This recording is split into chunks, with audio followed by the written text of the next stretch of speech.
Permit me to outline the process by which this building came into being.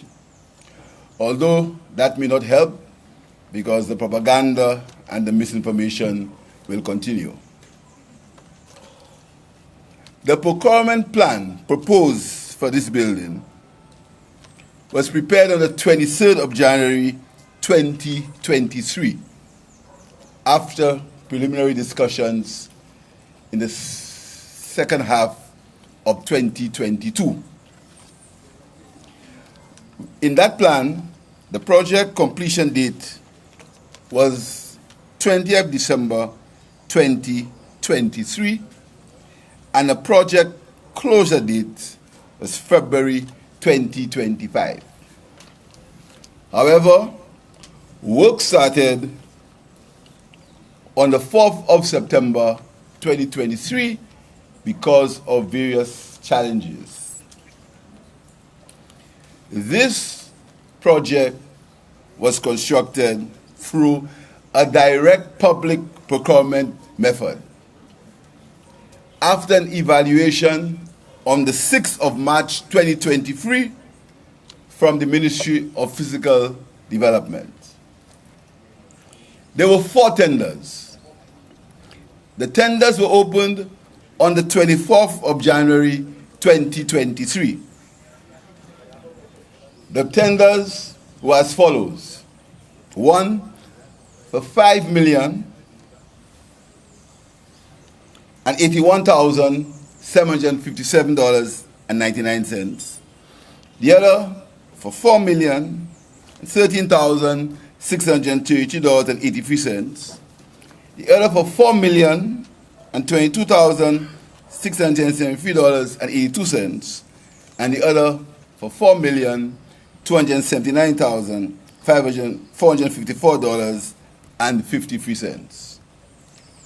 2 of the bids were unresponsive because of lack of financial capabilities. The architect's estimate from the Ministry of Physical Development was $5,084,432.86. That was the architect's estimate. The tenders were open, and the bid for $4,022,673.82, the contract was awarded to the company that presented that bid. A request was made to the Minister of Finance for public procurement, for direct public procurement, on the 6th of March 2023. And the tender was awarded to the lowest bidder. It was built on a design finance contract, which means that the contractor would provide the finance and the government would pay over a period. After finance charges, the contract was awarded for $4,579,080, and it was awarded to IDC Caribbean Limited. That was the contractor, and no one else. The contract and the public procurement process was reviewed by the Attorney General on the 23rd of August 2023. The building comprises of the following: 8 holding cells, prisoner intake rooms, ID parade, an armory, a detention area, 3 interview rooms, 4 offices, 2 dormitories, a carport, and 2 ramps. It also has access for the differently able, and it's arguably one of the most modern detention centers in the Caribbean. But I want you to see that investment not only as a building, and the naysayers will tell you that the Minister of Finance spent $5 million. And there are some increased costs because of additions that had to be made. So the naysayers will tell you that the government has spent $5 million, and why didn't they use that to reduce the cost of living, to buy food, or for health care? That is what you will hear. You will hear that that money should be used for health care. But I'll tell you what, this building may cause this country for savings that are unimaginable. When I made the point that police officers had to be carrying suspects all over the country and release them because there was no place to put them, as usual, the prophets of gloom were on the loose. Misinformation, innuendo, instead of getting to the point that the custody suites on the 24th of March, 5 years ago, was destroyed without the permission of anyone except one man. That's a fact. But this building is an investment in humanity. I'll tell you why. Several times, people lose their tempers. And my dad always told me, any man who loses his temper is a fool. He says, when you get annoyed, swallow your spit, take a pause, and come back. This is why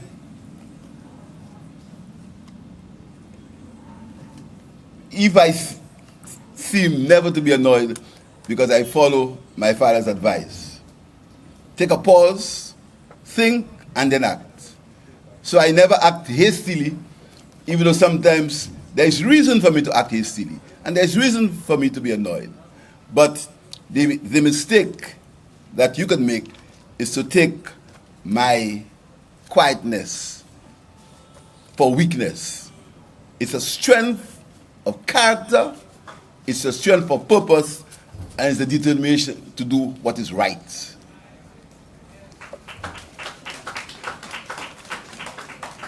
So many people, many lives may have been saved and will continue to be saved by this center. I'll tell you why. Sometimes someone may have a domestic dispute and tempers flare and the police are called. And only what is needed is to take one of the people away from them, keep them away for a night, and when they come back, all the love returns.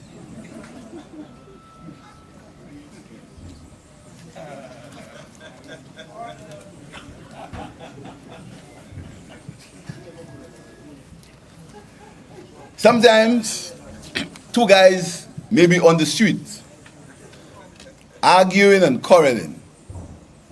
One of them leaves, goes home to get a weapon which he should not have, and return and causes more problems to himself and the victim. All is needed is to get him, to put him somewhere, let him cool out for a night or two, and when he comes back, he forgets all what he intended to do. Sometimes men lose their temper for no reason. All you need is somewhere to take them, to cool out, and return them to their homes. And you would have avoided a catastrophe. I said last week that it costs about $100,000 per gunshot. And as usual, the prophets of doom, they were on, saying that that needs investigation. You know, it's a pity how people always take things and for their own personal political reasons stretch it. All I was saying was the direct and the indirect costs with the excess of $100,000. The direct and the indirect costs. So the cost of this building would save us millions of dollars in the long run. And this is not only a detention center. is not only a prison, it's a place where you can avoid catastrophe, a place where murders can be avoided, a place where by this initial cooling period you can avoid all the negative effects of crime just by having somewhere to keep these people. I want to thank the police. I want to thank the police high command. I want to thank the officers and members of the police force, and to tell them that this government will, next year, begin the construction of new police headquarters right there on that site.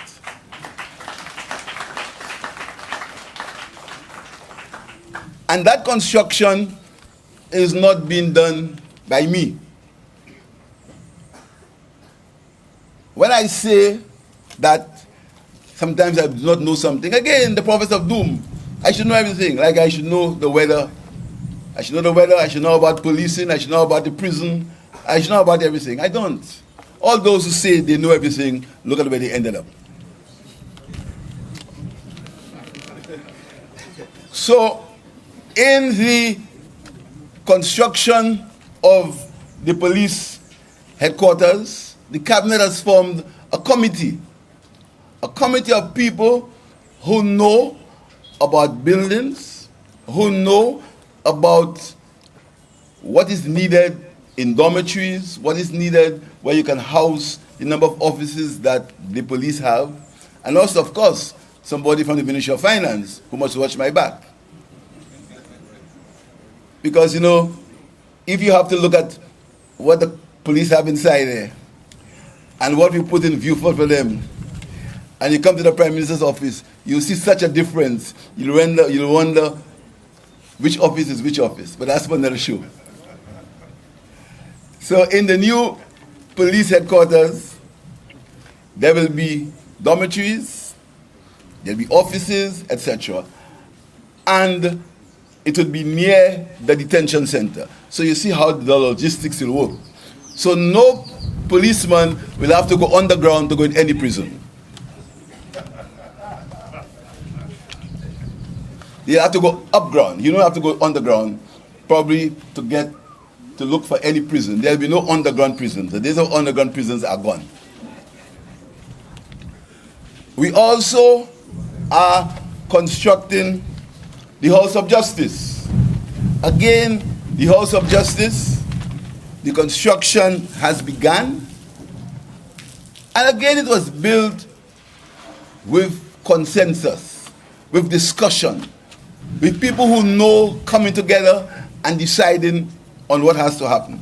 And the House of Justice are under construction and hopefully should be completed in 18 to 24 months. So, in terms of infrastructure, the Northern Police Headquarters started, continuing, again, built with consultation, and every step of the way, the police have been involved. And I want to tell them that in that building, there is going to be a range for the firearm practices. We just approved that this week. We moved the police to facilities, basically new facilities in Vieux Fort last week.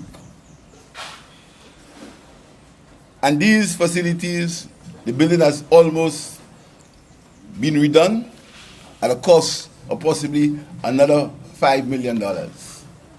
We hope that all the problems, or most of the problems there, will be solved.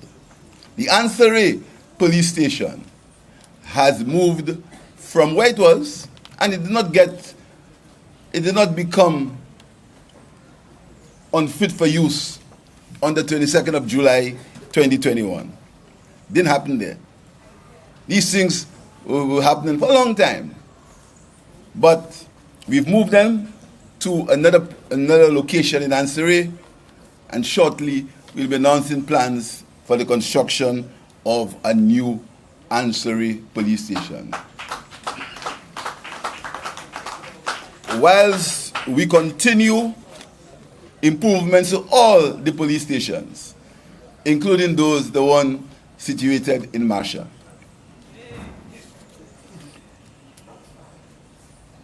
I want to thank the Ministry of Physical Development, the Minister, who I literally,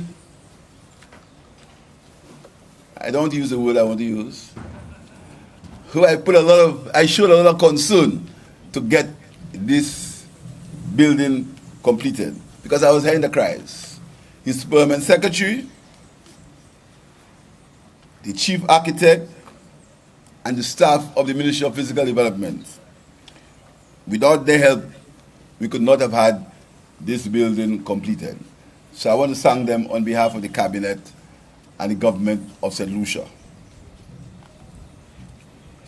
We are, as the Commissioner said, in a new era of crime and citizen security in this country. And yesterday, in fact, I think on Tuesday, we paid for the procurement, and the procurement cost is nearly in excess of $3 million for bulletproof vests and new belts for members of the Royal Police Force. And these belts had been clamored for years, because there have been complaints that the police cannot carry what they're supposed to carry on the belts because it caused problems to their backs, etc. And every policeman who needs a belt will have a belt in a short time. Every policeman who needs a belt will have a belt. I want to tell the police that when there is a reduction of crime in this country, that is not for the welfare, the benefit of any politician. So anybody who believes that when they neglect their duty, or when they try through direct or indirect means to cause things not to happen how it ought to happen, because they believe that the government, or the Prime Minister in particular, will be affected at the polls, that is a misthought. Because crime should never be used as a political tool or political weapon. Every man or woman has the right, and they reserve the right, to have their own political conviction, which you manifest on one day, and that day was the 22nd of July, 2021. So if you do your arithmetic right, and you add 5 years to that, you will know that that day will be here before July 2026. So we have a right to do that in the privacy and the secrecy of the ballot box. But it's unfair, and not unfair, or not harmful only to the Prime Minister, it's harmful to the society, to the country, when we deliberately have a responsibility which every policeman has, a serious responsibility of being able to withdraw somebody's freedom for 72 hours. It's a serious responsibility. A serious responsibility to halt crime, to stop people from suffering. When you take that responsibility and you use it for political reasons, because you believe that when you do it, some politician would get out of office. I want to urge the members of the police force to understand the seriousness of their job, not to allow misinformation, not to victimize each other for political reasons, not to create an environment where there is division because of political reasons. Division in the force should only be division among the corrupt and the non-corrupt. It should only be division among those who want to work and those who do not want to work. It should only be division among those who take their work seriously and those who do not take their work seriously. It should not be division because of political reasons or because we assume or we presume that some of us support a particular political party. There should not be division because of that. The division should be on lines of principle, should be on lines of good behavior, should be on lines of achievement.